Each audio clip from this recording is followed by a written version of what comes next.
ورحمة الله وبركاته. إن الحمد لله والصلاة والسلام على من لا نبي بعده.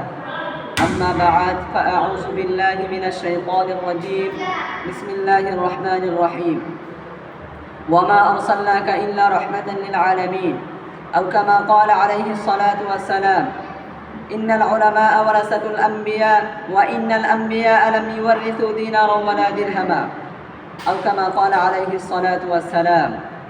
অধ্যকার আব্দুল্লাহ ইবনে মাসউদ রাদিয়াল্লাহু তাআলা আনহু মাদ্রাসার বাৎসরিক ওয়াজ মাহফিলের সম্মানিত সভাপতি, সুদক্ষ পরিচালক ও আমার সামনে উপবিষ্ট সবুজ বাংলার দূর দূরান্ত থেকে আগত ইসলাম প্রিয় তাওহীদি জনতা এবং পর্দার আড়ালে চেতক পাখির ন্যায় তাকিয়ে থাকা আমার শ্রদ্ধেয় মা ও বোনেরা, সকলের প্রতি রইল আমার আন্তরিক মোবারকবাদ। আজকে আমাকে যে বিষয় দেওয়া হয়েছে তা হলো বিশ্ব শান্তি প্রতিষ্ঠায় হযরত মুহাম্মদ সাল্লাল্লাহু আলাইহি ওয়াসাল্লাম। এই বিষয়কে সামনে রেখে কিঞ্চিত পরিমাণ আলোচনা করব ইনশাআল্লাহ।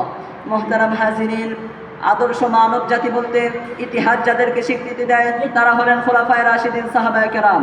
কিন্তু প্রশ্ন হলো, কোথায় পেলেন তারা এত সুন্দর চরিত্র, কোথায় পেলেন তারা এত সুন্দর আদর্শ? ইতিহাস তো সাক্ষী দেয় তারা তো ছিলেন দুনিয়ার বুকে এক নিকৃষ্ট জাতি, পঞ্চে ঐশী বাণী যার নির্দেশনায় তারা পেলেন হেদায়েতের বাতি। জুলুম, অত্যাচার, নির্যাতন তাদেরকে পৌঁছে দিয়েছিল জাহান্নামের উচ্চ চূড়ায়। আজ থেকে শত শত বছর পূর্বে চরম অশান্তির আগুন যখন ধাউ ধাউ করে জ্বলে উঠেছিল, এমন একটা সময় এসেছিল মা সন্তানকে হত্যা করত, সন্তান মাকে হত্যা করত। এমন একটা পরিস্থিতিতে দুনিয়ার বুকে আগমন করেছিলেন আমাদের সকল নবী জনাবে মুহাম্মদুর রাসূলুল্লাহ সাল্লাল্লাহু আলাইহি ওয়াসাল্লাম, যার ব্যাপারে আল্লাহ রাব্বুল আলামিন বলেন, ওয়া মা আরসালনাকা ইল্লা রাহমাতান লিল আলামিন, আমি আপনাকে বিশ্বের জন্য রহমত স্বরূপ প্রেরণ করেছি। মুহতারাম হাজিরিন, শিশু নবী যখন হাঁটি হাঁটি পা পা করে বড় হতে লাগলেন, যখন যৌবনে যখন শৈশব পেরিয়ে কৈশোরে পা রাখলেন, তখন চক্ষু মেলে দেখতে পেলেন চারিদিকে জুলুম, অত্যাচার, নির্যাতন। আরবের অধিবাসীরা অন্যায় করতে করতে মানব থেকে পশুতে পরিণত হয়ে গিয়েছে। যখন রাসূল সাল্লাল্লাহু আলাইহি ওয়াসাল্লাম এসব দেখলেন তখন বেহুশ হয়ে গেলেন। মুহতারাম হাজিরিন, যিনি শান্তিময় সমাজ গঠনে 14 বছর বয়সে যুবকদের নিয়ে গঠন করেছিলেন হিলফুল ফুজুল নামক এক সংগঠন, যার নীতিমালা ছিল এই: আজ থেকে কোনো দরিদ্র অনাহারে রাত্রি কাটাবে না, আজ থেকে কোনো মুসাফির লণ্ডিত অবস্থায় মুক্কা ত্যাগ করবে না, আজ থেকে কোনো মা বোন ধর্ষিত অবস্থায় ঘরে ফিরবে না। রাসূলের এই সংগ্রাম, রাসূলের এই বিদ্রোহ ছিল বিশ্ব শান্তি প্রতিষ্ঠায়।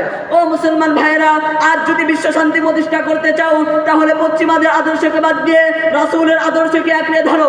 খোদার কসম করে বলি, হয়তো বা কাল পূর্ব আকাশের সূর্য উদিত হবে না, হয়তো বা কাল আটলান্টিক মহাসাগরে আর ঢেউ উঠবে না, কিন্তু বাংলার জমিনে, আল্লাহর জমিনে ইসলাম কায়েম হবেই হবে ইনশাআল্লাহ।